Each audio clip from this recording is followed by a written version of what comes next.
Hello students, welcome back to Education the Basic Need channel. In this video we are going to discuss about profit and loss. आज के इस video में हम profit and loss सीखेंगे. इससे related कुछ terms, कुछ formulas and कुछ एग्जांपल्स हम देखेंगे. Terms to remind. First is cost price, उसे हम CP ऐसा भी लिखते हैं.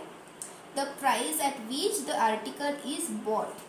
जिस कीमत पे हमने उसे खरीदा है उसे हम कॉस्ट प्राइस कहते हैं. सेलिंग प्राइस, जिसे हम SP भी लिखते हैं. The price at which an article is sold. जिस कीमत पे हमने एक आधी चीज़ बेची है उसे हम सेलिंग प्राइस कहते हैं. Third is profit. If the selling price is more than the cost price then there is a profit. अगर सेलिंग प्राइस कॉस्ट प्राइस से ज़्यादा है तो तब प्रॉफिट होता है. अगर फॉर एग्जांपल अगर हमने एक आधा चॉकलेट 5 रुपये में ख़रीदा है और अगर हम उसे किसी को बेच रहे हैं 10 रुपये में, तो वहाँ पर हमें 5 रुपये प्रॉफिट मिल रहा है, यानी कि हमारा 5 रुपये का फ़ायदा हो रहा है. Fourth, loss. If the selling price is less then the cost price. अगर सेलिंग प्राइस कॉस्ट प्राइस से कम है तब लॉस होता है. अगर हमने एक आधा चॉकलेट 5 रुपये में ख़रीदा है और अगर हम उसे किसी को 3 रुपये में बेच रहे हैं तो वहाँ पे हमारा 2 रुपये का नुकसान हो रहा है, यानी कि लॉस हो रहा है. अभी हम कुछ इम्पोर्टेंट फॉर्मूलेज देखते हैं.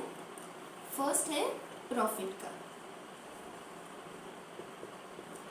तो प्रॉफिट अगर हमें निकालना है तो हमें सेलिंग प्राइस में से कॉस्ट प्राइस को माइनस करना पड़ेगा. Selling price minus cost price. Second है लॉस. अगर हमें लॉस निकालना है कितना हुआ है तो हमें सेलिंग प्राइस को कॉस्ट प्राइस में से माइनस करना होगा. Cost price minus selling price. अगर हमें प्रॉफिट परसेंट निकालना है, प्रॉफिट परसेंट, तो हमें प्रॉफिट चाहिए. Profit upon cost price into 100. और अगर लॉस परसेंट निकालना है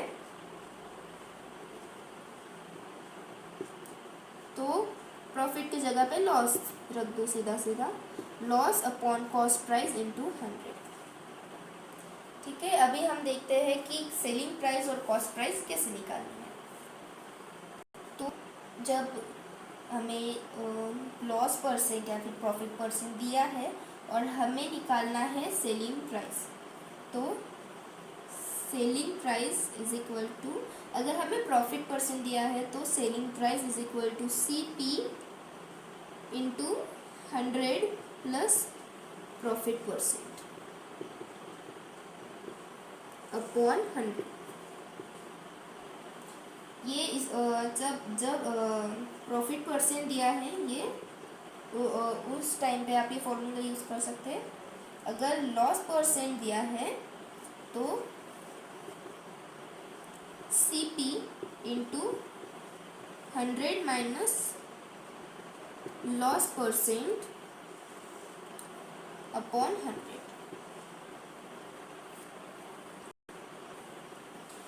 To calculate CP when the same article is sold at 2 different profit percent.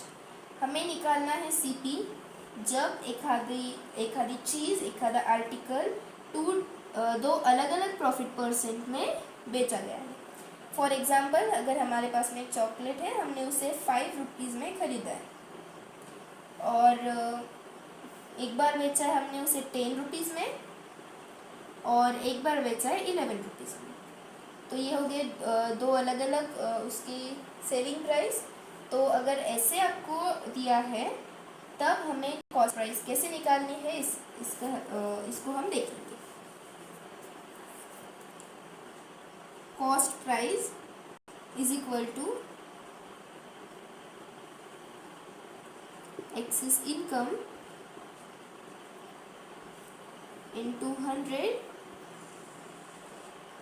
upon difference between the profit percents. Difference between the profit percent. तो यहाँ पर हमने एक question लिया है। ये क्वेश्चन स्कॉलरशिप की एग्ज़ाम में आ चुका है 2018 में। तो क्वेश्चन है which of the following statements are true. तो यहाँ पे हमें कुछ 4 ऑप्शंस दिए हैं, इसमें से हमें देखना है कि कौन सा स्टेटमेंट राइट है। फर्स्ट है if the selling price is greater than the SP then there is a profit. जब selling price cost price selling price से ज़्यादा होता है तो वहाँ पर लॉस होता है, यानी कि ये स्टेटमेंट रॉन्ग है। If S P is greater than C P then there is a loss. अगर सेलिंग प्राइस कॉस्ट प्राइस से ज़्यादा है तो वहाँ पर प्रॉफिट होता है, यहाँ पर हमें लॉस दिया है तो ये भी रॉन्ग स्टेटमेंट है। थर्ड है if S P is less than C P then there is a profit. जब सेलिंग प्राइस कॉस्ट प्राइस से कम होता है तब वहाँ पर लॉस होता है, तो ये भी रॉन्ग है। Now fourth option if selling price is less than if cost price is less than selling price then there is a profit. जब कॉस्ट प्राइस सेलिंग प्राइस से कम होता है तब वहाँ पर प्रॉफिट ही होता है, यानी कि ये स्टेटमेंट राइट है। इस टाइप के क्वेश्चंस को हम 4 लाइनर क्वेश्चंस कहते हैं। ये बहुत बार आ चुके हैं एग्ज़ाम में, तो आपको ऐसे प्रॉब्लम्स की अच्छे से स्टडी करनी है। अभी देखते हैं हम अपना नेक्स्ट प्रॉब्लम। अभी ये मैंने एक नेक्स्ट क्वेश्चन दिया है। शॉपकीपर बॉट 60 पेंसिल्स एट ₹20 पर dozen and sold them at 24 rupees per dozen and find their profit percent. अभी कोई भी अगर आप वर्ड प्रॉब्लम सॉल्व कर रहे हो तो आपको हमेशा ध्यान रखना है कि पहले आपको उस वर्ड प्रॉब्लम में क्या दिया है ये पहले लिखना है, और क्या हमें निकालना है ये लिखना है। तो गिवन क्या है, हमें दिया है कितने पेंसिल्स है, 60 पेंसिल्स है। यहाँ पे बॉट एट ₹20 पर डजन, 20 रुपीज़ पर डज़न के हिसाब से उसने 60 पेंसिल्स लिए हैं, और 60 पेंसिल्स को उसने 24 रुपीज़ पर डज़न के हिसाब से सोल्ड किया है।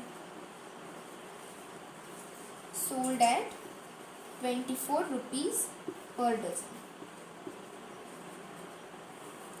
और हमें निकालना क्या है, प्रॉफिट परसेंट। तो अभी हम इसका सॉल्यूशन देखते हैं। तो हमें यहाँ पे इसकी जो कॉस्ट है ये हमें पर डज़न के हिसाब से दी है।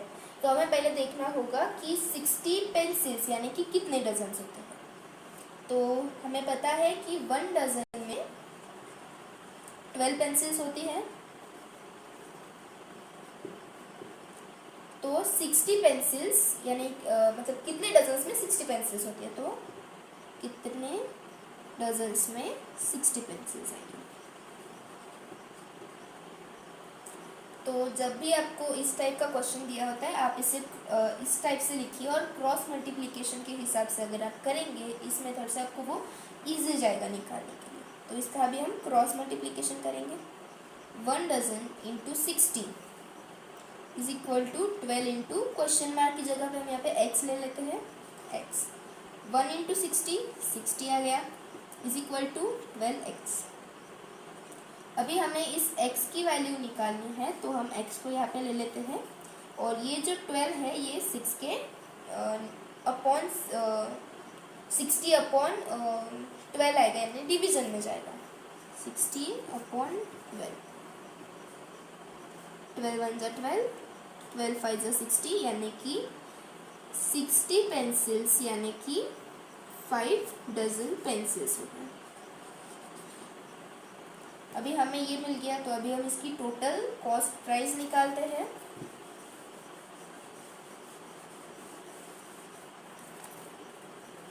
तो cost price is equal to, हमें इन दोनों को मल्टीप्लाई करना पड़ेगा टोटल कॉस्ट प्राइस निकालने के लिए।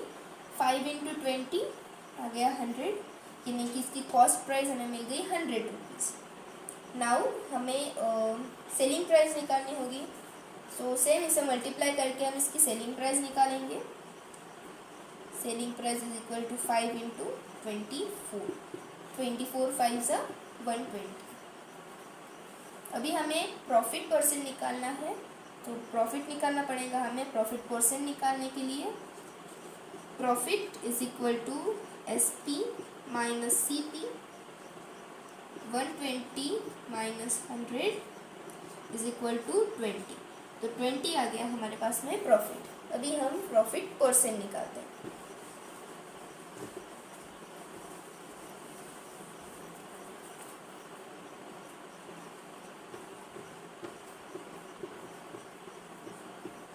प्रॉफिट परसेंट का फॉर्मूला है प्रॉफिट अपॉन CP, यानी कि कॉस्ट प्राइस इंटू 100। हमारे पास प्रॉफिट है 20 rupees upon cost price. Cost price हमने निकाली थी 100 रुपीज़ इंटू 100। तो यहाँ पे ये दोनों 100 कट हो गए और हमें मिले 20%, यानी कि इस शॉपकीपर को 20% का प्रॉफिट हुआ। तो अगर आपको ये वीडियो अच्छा लगा तो इसे लाइक कीजिए, सब्सक्राइब कीजिए, अपने फ्रेंड्स फैमिली के साथ में शेयर कीजिए। Thank you so much.